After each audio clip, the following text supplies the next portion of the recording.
Is your team not performing well? Is morale low and turnover high? Are you falling further behind the competition? I'm here to help. I'm your host, Shani, and this is the Leadership Show, where business strategy and culture finally meet, and we make the long-awaited shift from rhetoric to results. I promise I'm not your typical boring leadership consultant, and I will help you get your shift together. Let's do this. Hello, Leadershifters, and welcome to another episode of the Leadership Show with yours truly, Shani. I am joined today by an awesome guest. She is Jill Wesley, dialing in from outside of San Francisco.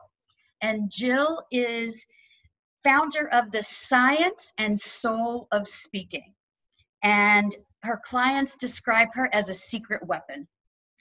Another way that she's been described, and this is how I knew that we were going to have a great interview on the podcast. She has been described as a smartass, irreverent, and someone who laughs a lot. Well, hello. So folks, get prepared. We're going to talk about speaking and keynotes and leadershifters. If you are looking to up your game as you give important speeches or keynotes or even have aspirations for a TED Talk, stick with us as we talk about those things today. So welcome to the show, Jill. Thank you so much. I'm so excited to be here. Yeah, I'm excited to have you here. So let me start with a question I'm sure you get all the time. The name of your business, the Science and Soul of Speaking. And I love that because of the yin and the yang. I'm a Libra, and not that I'm into signs at all, but the Libra I'm is not either, balance. but I'm a Libra too. Yeah. And so I love how you, even in the name of your business, give like sort of the essence of what it takes to be good at speaking. So if you could talk about how you selected that. Oh, I'd love to. Thank you for the compliment. You know, the name came to me because I was sick and tired of watching really wonderful leaders that I worked with, people who were interesting and passionate about their work. We would be having a conversation over coffee or having lunch or working together, and they were fabulous while they were sitting eating with me. And then they would get on stage and it looked like the soul was sucked out of them. And that's where I was like, what the heck? What happened to Chad? Chad disappeared from that. So I used to say, you know, I need to see more of you in this talk. And then I realized it's the soul. And so a lot of times you'll hear people say that really great speaking is an art and a science. The science is pretty straightforward. That's the psychology and the communication strategy and how you construct the message. But when people say it's an art, it's not something that most people can tap into. Well, what is an art?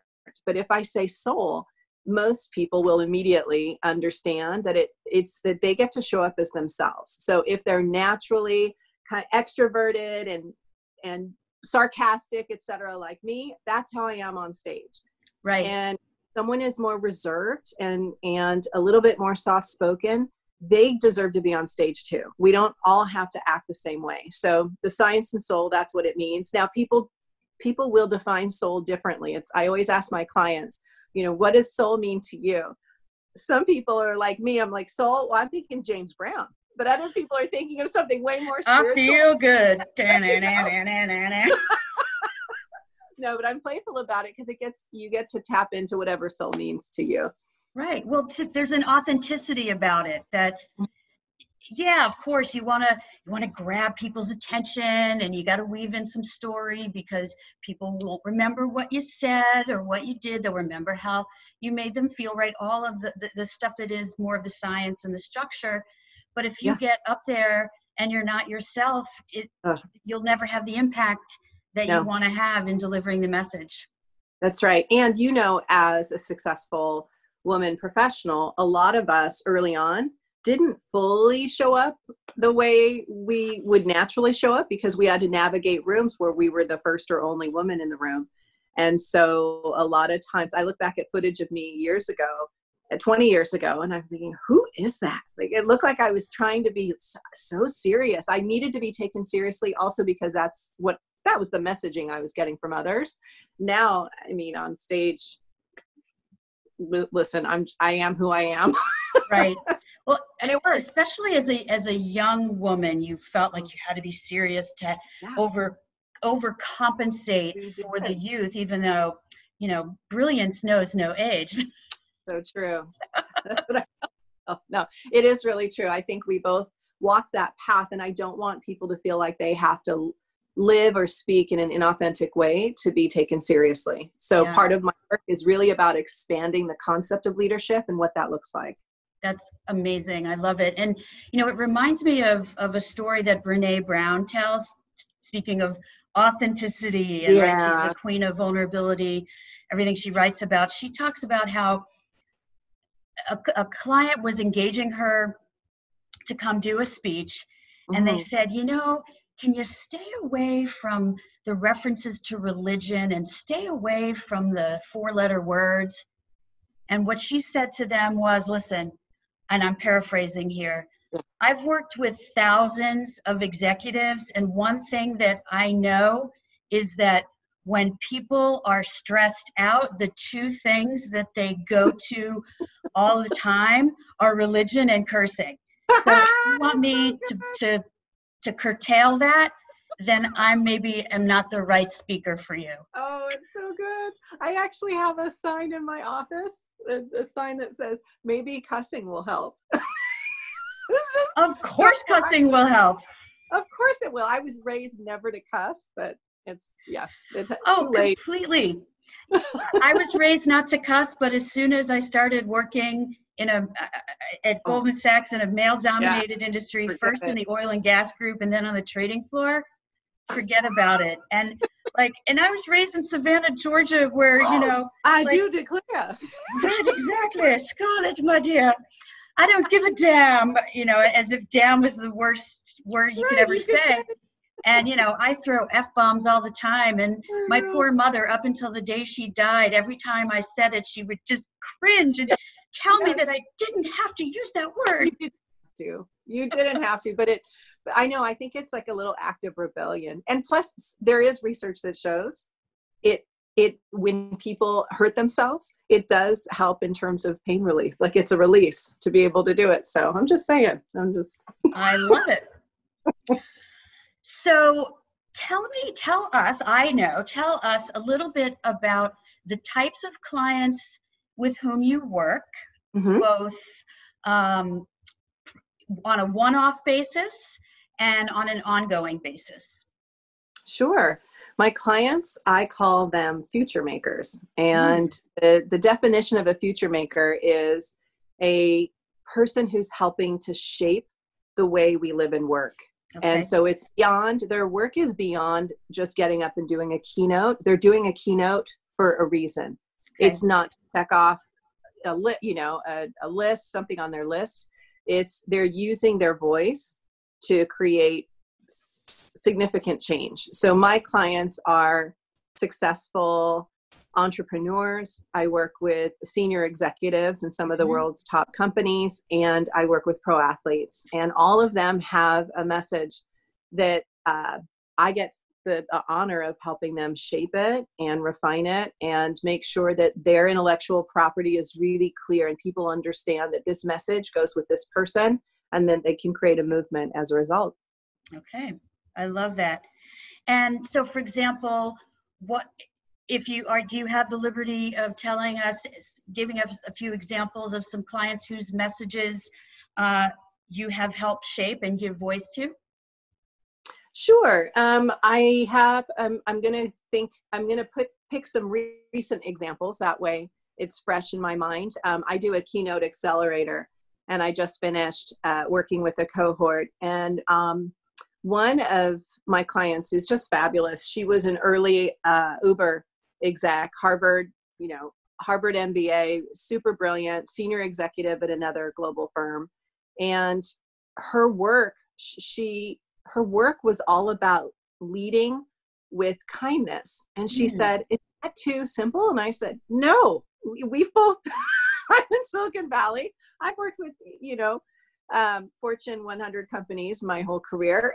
Like, we could go back to a bit of kindness. And so for her, it was about stepping forward and being willing to just be fierce and courageous with the simplicity of going back to basics. So for Zahara, her message was, and she went to business school, so we created a 2x2 to chart out what human kindness means.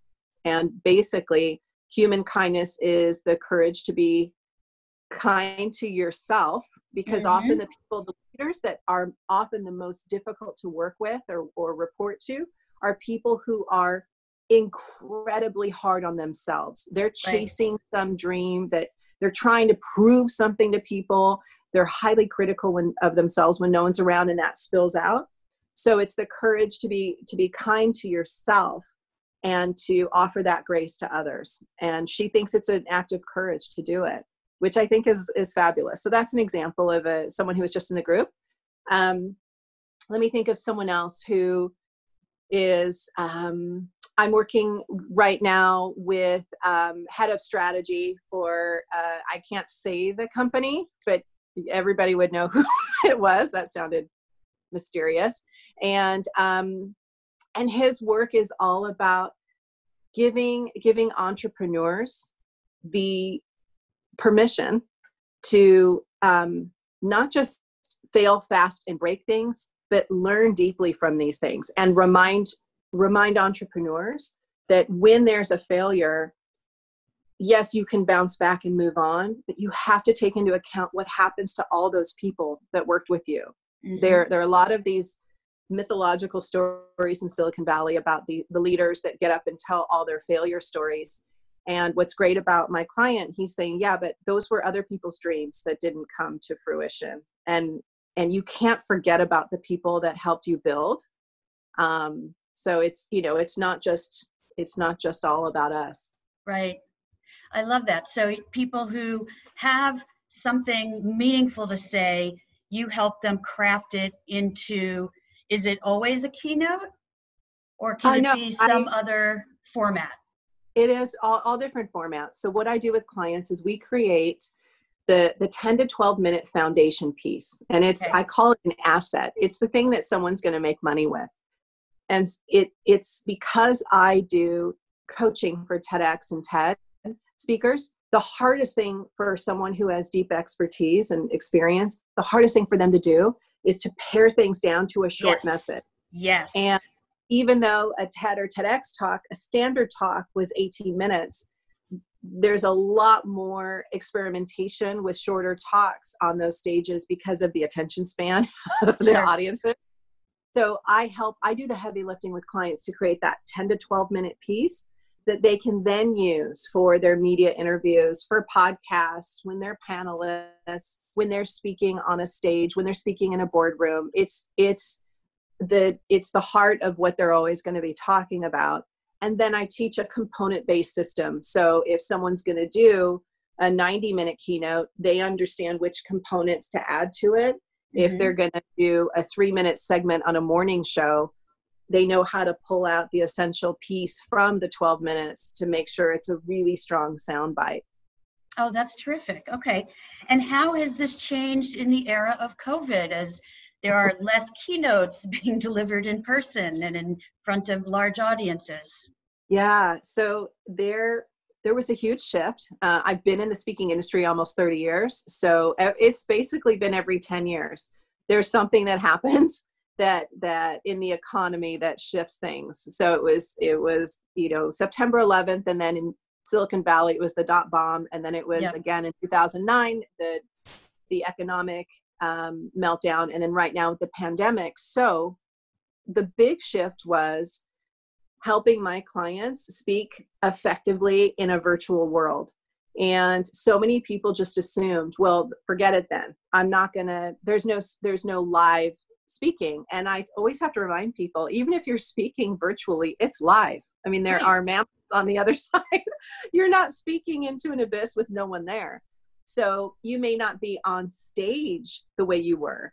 but you're still speaking live to audiences. So the big shifts for the clients I'm coaching, and I'm actually busier than I was before because there are more speaking opportunities. People are leaning heavily into online events and podcasts, and it's not an ideal situation. I know people miss getting together in person and speaking at live events. However, I mean, it's not a bad thing to just get up and at least put a shirt on that looks presentable. I'm borderline today. And just being able to speak from your house versus traveling half a day or a full day to get to a speaking gig. So the big change is how to really grab people's attention and keep their attention. And then also develop the relationships with people who are holding different types of virtual events. So they're thinking of you and they're placing you on their roster. Okay. And what would be the advice you'd give to a client who's used to presenting in person, who is now going virtual and is a little stuck, even though you'd probably say, well, just do what you would do on stage. You have to might change not it. translate. Yeah, So what's the not. number one piece of advice you give someone who's trying to shift to deliver their message over Zoom or some other platform? Got it. So the number one shift I tell people is you are up against a huge number of distractions. So even in person, people are not paying attention to us that much, but at least they're kind of looking in your general direction, even if their mind is wandering. But in a virtual setting, somebody's eating a burrito and they're doing their taxes, and there are a million other inputs that the listener is struggling with. So the number one thing I do is we always design an audience focused talk. And the number one thing I teach people is high levels of engagement. It has to be an interaction. You cannot, even in person with keynotes, you shouldn't just do a one-way transmission. I'm always looking for engagement. Sure. But you are going to need to do several moments of engagement throughout a virtual talk. And that may be polling the audience, asking them to comment.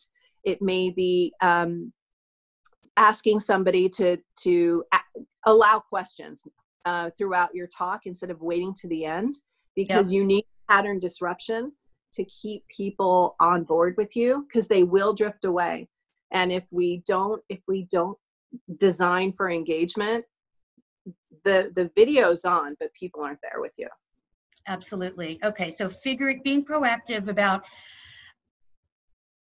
knowing there are going to be disruptions and proactively putting pieces into, whether it's an online keynote or conference or even just a staff meeting, right? Always. Building in ways to engage and that can be even more creative than people think, right? It's not, I mean, of course, here we are on Zoom, and Zoom has some tools at all of our disposal, right? We can do polls, we can screen share, there's the chat room, there's breakout rooms. People in groups. And think even more broadly than that, what are the other tools that you can use through screen sharing, like whiteboards and sticky notes and, right? All of it. And there's ways, I mean, I did a virtual keynote a few weeks ago for my client, and ahead of time, because it's like people are already with Zoom fatigue. I mean, I knew that would happen within a few weeks, but ahead of time, we arranged for their team. It was a keynote it was maybe 60 people. It wasn't a massive audience, but we arranged ahead of time to send everybody kind of a package to open up, where there were some of the materials we were going to cover, but elements of surprise, and there were snacks, and it's just something to just show we're still in this together. We may be distributed, we may feel disconnected, but the technology actually allows for some new ways of connecting. And I'm pretty playful, so we were teasing each other and being playful about, I said, while we were waiting to start, I said, does anybody have a Zoom, walk of shame moment that they've had? And if people were making each other laugh, because it was like, oh yeah, there was my 3-year-old ran into the scene without any clothes on, looking for, running away from the bathroom, being playful. I love it. Okay. So I want to touch a little bit on your experience as a TED and TEDx speaker coach. Mm-hmm. What's that like, and how did you get into it? Let's start there. Okay. It's wonderful. So I'm head of speaker coaching for TEDx San Francisco, and we're one of the top events in the country. And our event, I mean, I'm really proud of it. We have, because it's San Francisco, our event is very specific. Our speakers are doing leading edge work in science and technology. So Sure. Geneticists and neuroscientists and blockchain and all kinds of interesting speakers. And they are speakers that their goal was not to do a TEDx talk. Their goal is to do their work. And so our event's curated. It's different from most, where we don't have submissions. It really is like, who won a Pulitzer Prize this year? Let's invite them. That's what, so I get to be totally on my game, because my job is to help the expert translate. They've been doing one thing for 17 years. How do you do that in 18 minutes and in a way that people can understand? So my journey, so I love it. It's life-giving. I really enjoy doing it. And I work with speakers, TEDx speakers at a bunch of other events that hire me privately. So the big thing for the journey was basically, like most people, I had seen talks, and I reached out to them and said, you need a TEDx coach. And so I'm used to working, because I have a corporate background, I'm used to working with a lot of different people at once. And this is the work I feel like I'm supposed to be doing. Like I'm pretty much the first person in my family to be doing exactly what I want to do for a career.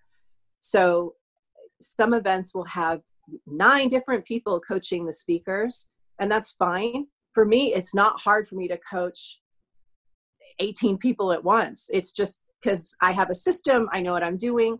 And so I've been with them the past 4 years, and it's been a true joy. So that's great. Yeah. And what you have about it, I know. You know, without giving away the secret and the secret weapon, what are 2 or 3 tips that you give to anyone you're coaching for a TED Talk that would be relevant really for any leader shifter? Yeah. So any leader shifter, if they're considering they want to do a TEDx or TED Talk, let me briefly explain the difference. There's one TED event that's held annually, and then there are thousands of TEDx events. Right. So if someone's interested in doing a TEDx event, and remember, some of the top TED Talks ever were TEDx. So right. Simon Sinek's was a TEDx talk. Brene Brown's was a TEDx talk. So what I care about for anyone who's interested, the number one thing is, what is the story you came here to tell? What are you really here to speak about? Because the definition of a big idea is, are you sharing something in a different way? Is it either new information, or are you sharing something in a way that people haven't heard before? So when I'm interviewing someone who wants to hire me, I will often say, hey, listen, if your message is, if you believe in yourself, you can do anything, I'm going to get rid of that immediately, because that's like, that can inform what you want to say, but you're going to have to go deeper than that. And you're going to have to be more explicit and unique. So it's making sure that, man, if somebody said, listen, this is the only thing that you can say to a group of people, what is it? Which is hard. So that's number one. Often when I'm working with clients, they think they have their big idea. And at the end, that's when it's really funny, after my clients work with me, about 30% will say, I thought I had my big idea, but it wasn't my big idea. And sometimes it feels too audacious, or it feels too provocative to say what you really want to say. And that's where I'm going to keep kind of digging until we get there, because audiences crave that. The second thing, so first thing is, what's the message you came to share? Second thing I tell people is, if you're going to do one of these talks, what's the end game? So a lot of people act as if it's something on their bucket list. And if anything, it should be more of a launch. Maybe because I work in Silicon Valley, I approach everybody's talk as if it were a product launch.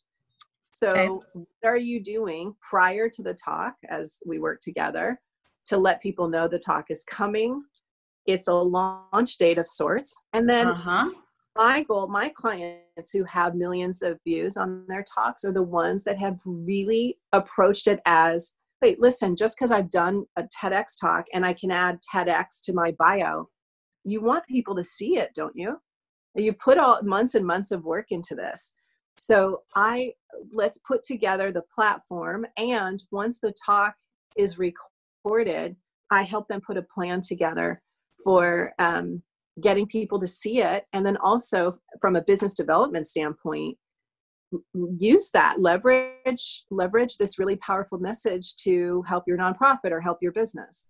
Right. So that's a big thing. And then the last bit I always tell people, and it is really true, work with someone who has experience as a coach. It doesn't have to be me, but it's not something I always tell clients, whether it's a keynote or a TEDx talk, you can't create a keynote or a talk in isolation. And too many people do that. It's a living thing. So you can create your prototype, but you have to constantly be delivering it and getting feedback in a strategic way from people.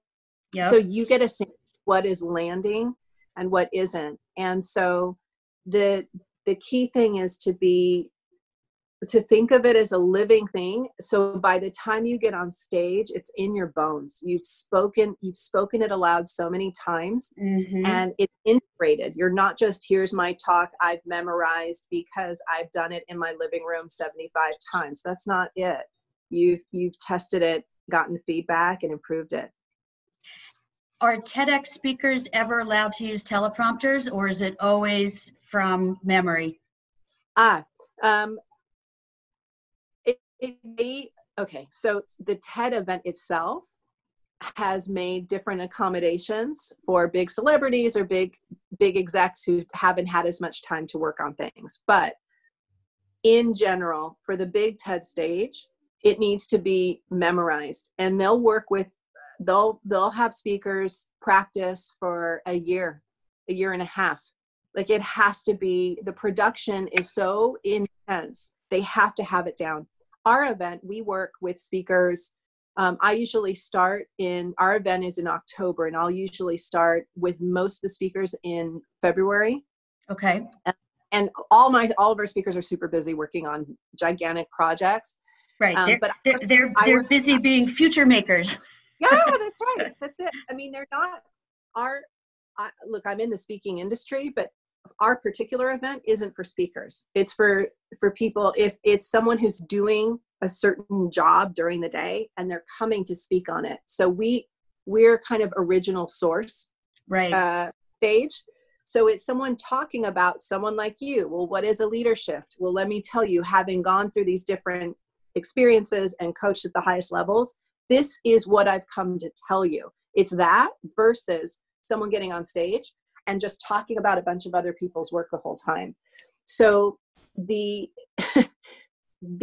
do have to have it memorized. Now, over the years, I've interviewed people on stage at TEDx. We've allowed people to bring notes. It doesn't, as long as somebody owns whatever the format is, it's fine. And it's a good pattern disruption for the audience. But ideally, you want to have it memorized, and it's so natural that it feels like you're really speaking from the heart, because you are. Right, because you've got the science and the soul. Woo! Yeah. So, okay, I'm just going to take a minute to address the audience here. So for those of you for whom a TED Talk is on your bucket list or on your list of goals in the short or the long term, stop and consider what we just heard from Jill. Like, what is your message, and is it differentiated, or is it just another take on a topic that has been done to death, right? So what is the new idea or your new way of thinking about that idea? Because if you don't have that, you need to figure that out. Number two, think about any speech that you give as a launch, right? Especially if you're building towards doing something as high profile as a TED Talk, you want to think about that. And even if getting better at delivering speeches and keynotes, or even just presenting in the executive suite, if your career is dependent on you landing the message, these are all still the right pieces of advice to like launch your idea, right? Because you're not just going in and speaking bullshit one and done. Like typically you're going in and you're giving speeches about something that really matters in your functional area, or for your product, or for your customer, right? You're trying to influence. And then number 3, when it really matters, get help. The best leaders know to ask for help, whether it's a coach to help you with your speech, or a leadership or executive coach, or somebody else that can give you the honest and candid and raw feedback that you need to freaking nail it. Right. Don't be afraid to ask for that help. Yeah. I mean, thank you for reinforcing those, because why would somebody expect to do something that's as high stakes as a TEDx talk, or I've coached executives to speak to other decision makers in boardrooms for years? There's so much at stake. You can't go in there with a rough draft. You need a thought partner. You need someone who's going to help you, not just with the strategy, but help you deliver. And so I'm playful about it, but I always tell my clients, especially the senior executives, or if I'm working with the C-suite, I'll say, listen, a lot of people haven't told you the truth over the years. And that's what I'm here to do. I'm sure you're smiling because you're the same. I know it. And it's like, here's the deal. Everybody at this point on some level has either put up, shut up, or kissed up to you. You know, like, I love that. They put up with it because you're a genius, and they'll overlook your speaking skills. They'll kiss up to you because maybe they want something, right? Mm-hmm. And the big thing is, I mean, I say it with kindness, but my job is often to go like, time out. What? I'm totally lost. Like, let's get you back on track. What you would want someone to talk to you like that with kindness, because it's too high risk to do it in front of a bunch of people when it counts. Absolutely. That's the essence of feedback. And one of my biggest professional goals in life is to get people more comfortable giving feedback. That's what one of my entire online courses is about. And it's not just critical feedback. It's also reinforcing positive feedback, so that people understand what they're doing well, and they know to keep doing it and to do more of it. And it goes back to the kindness thing that you were talking about, one of your clients doing. Like, being honest with people is actually kind. And most people don't think of it that way because it's hard for them to give honest feedback. Well, you're actually being unkind by letting somebody continue to do something that doesn't serve them, right? So true. So true. And it's, I mean, on the smallest level, when you get home after a meal and you smile in the mirror and there's spinach in your teeth, and you're like, the hell? This has been here or my fly's down? Like, right. Come on. You want to, like, tell me, we can move on, but tell me if there's spinach in my teeth, please. Absolutely. Absolutely. Okay. I want to switch gears for just a minute. And this is a little bit of selfish interest, but I think other folks will be interested in this as well.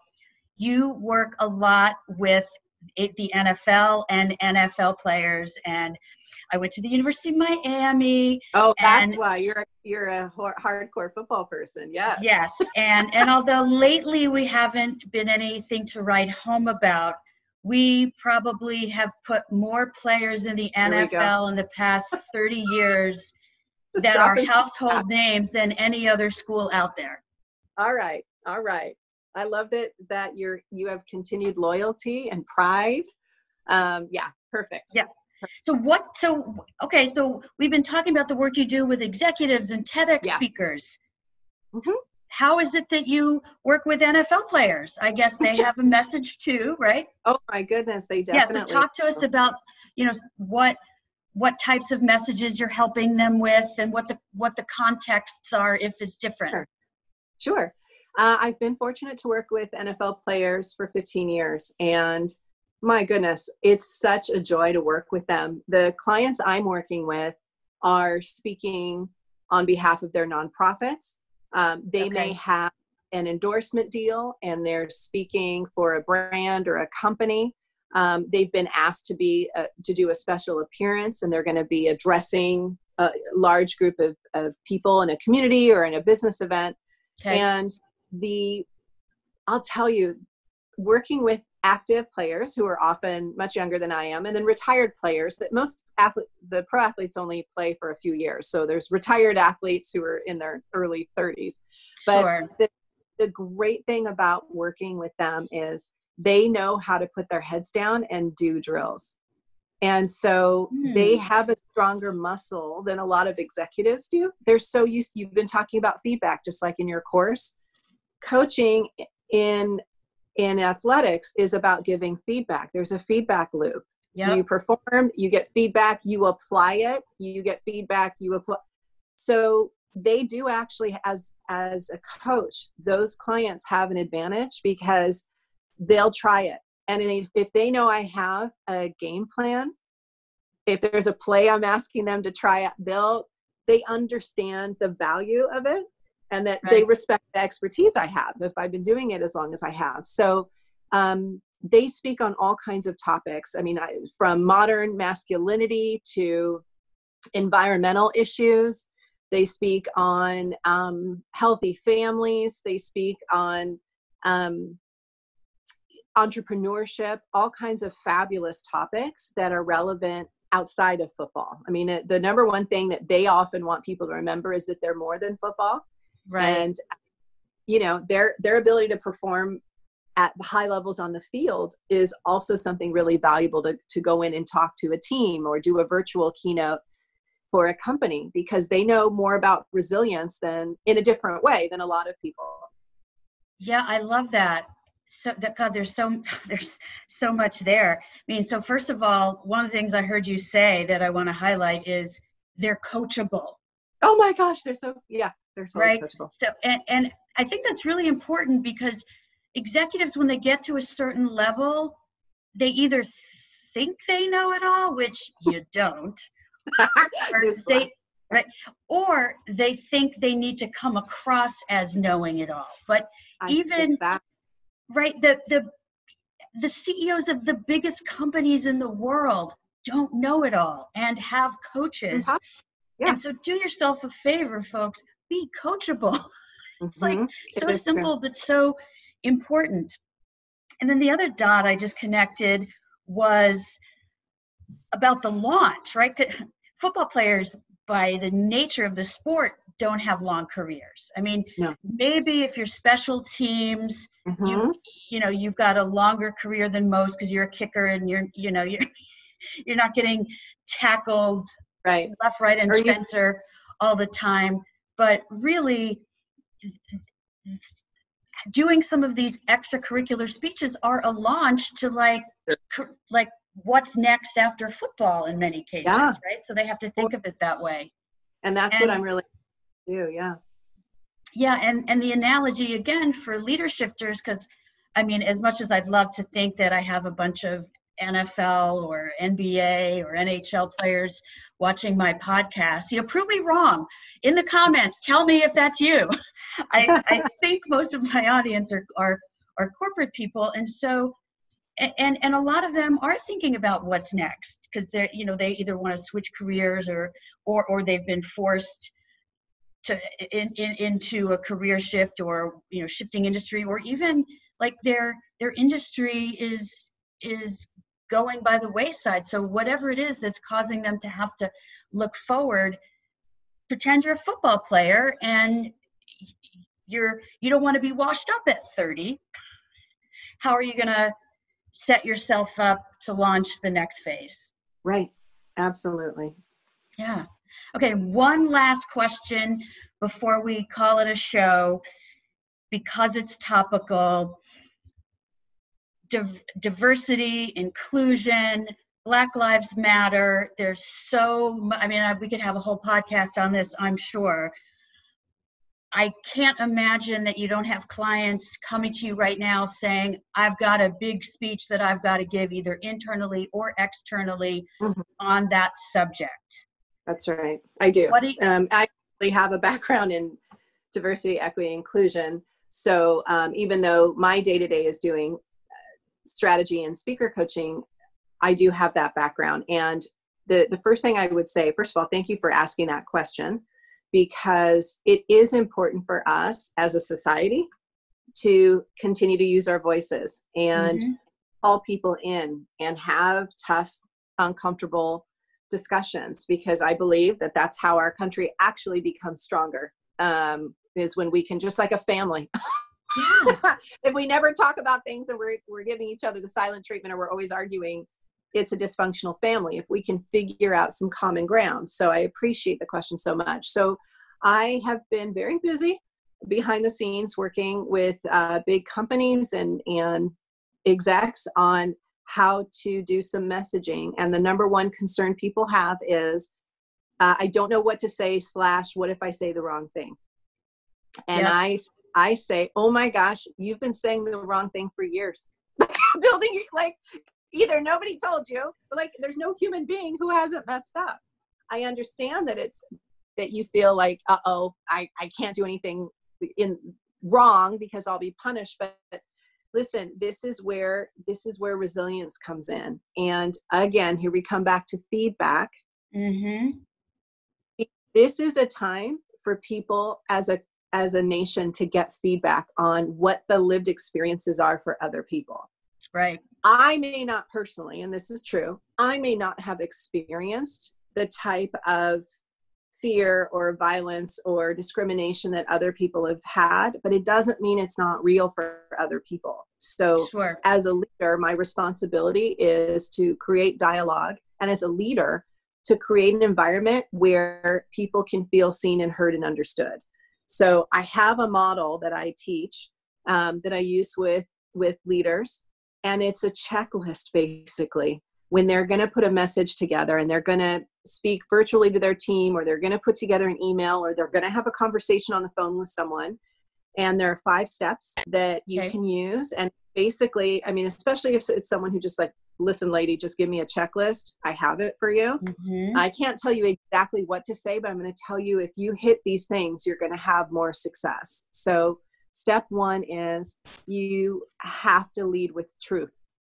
So the truth, meaning if your company right now, if there's some uncertainty, when you do not address the fact that there's uncertainty, it impacts trust level for people. So you have to say something like, you may have read in the paper that our industry has been severely hit, and this may eventually hit us, or we're going to have to make some tough decisions. Tell the truth, because when you don't, it's worse for people and you lose. So truth brings credibility. The second thing after truth is empathy. It's being able to both affective and cognitive empathy, meaning you get a sense of how other people may be feeling and what they may be thinking. Even if you wouldn't react the same way, showing empathy as a leader, a lot of times leaders are so far away from what it's like day to day. Right now in the Bay Area, during COVID, it's obviously, COVID is really serious and a terrible experience for a lot of people. It's mainly an inconvenience for me. I know that I have a ton of privilege, and, yes, I have to homeschool and order in food, but I'm not impacted the way other people are. So having empathy really matters. And having a leader saying something like, I know for some, especially when it comes to diversity or race, I know that some of you are hurting right now. It matters. After empathy, people need to hear hope. They need to know that you as a leader are interested. You want to share that it could be better, that we are in this together. After hope, people need to hear your vision. So don't just say, we're in this together. Tell us what it looks like when we're together. What will we do? Do you have any a vision of what that can be? And then the last piece is your commitment. One of the biggest pitfalls for leaders right now is putting out a statement, but there's no follow-up, there's not follow through, there's nothing happening afterwards. So commit publicly or verbally or in your email what you're going to do. I'm going to continue to listen. I don't have all the answers, but I care about you as people. I know we have employees who are hurting, and we have other employees who are confused and uncertain and hearing things for the first time. Let's work through this together. Here's my commitment to you. We are going to do XYZ within the next quarter because you as people mean a lot to me as a leader, and we're going to move forward. Great. And then that becomes iterative. At the end of the quarter, you come back again and you lead with the truth about how you did versus the commitment. We do. Because if you don't, we've all been in that situation where someone's come up and said a great speech, and it's like, that's why my work is beyond the stage. It's great to have a really powerful message.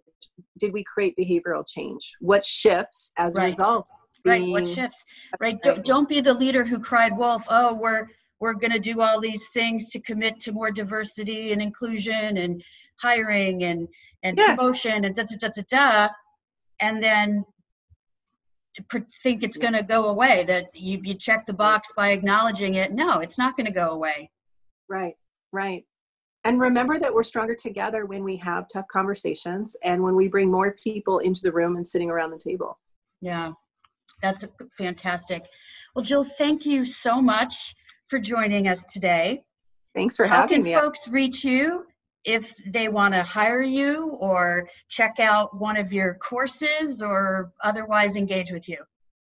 Thanks. So if someone's interested, who wants to really work on their messaging and create a signature keynote, you can, for your community, you can reach out to me directly. It's Jill at sciencesoulspeaking.com. So it's science, SOUL, speaking.com.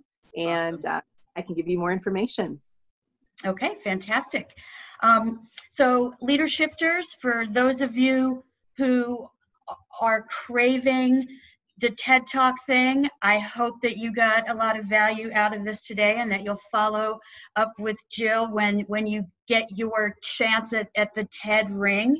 For those of you who are just looking to improve your presentation and delivery skills within your own spheres of influence, really everything we talked about today is relevant to you too, because the big idea doesn't necessarily have to be on a TED stage. It can be for your team, for your organization, for your customers, for your family, for your religious organization, right? What I love the most about our talk today was, sort of what you call your clients future makers. Like, we're all future makers if we want to be, right? And so go out there, be a future maker, and tune in next time. Okay, thanks again, Jill, and Leader Shifters. We'll see you on the next episode.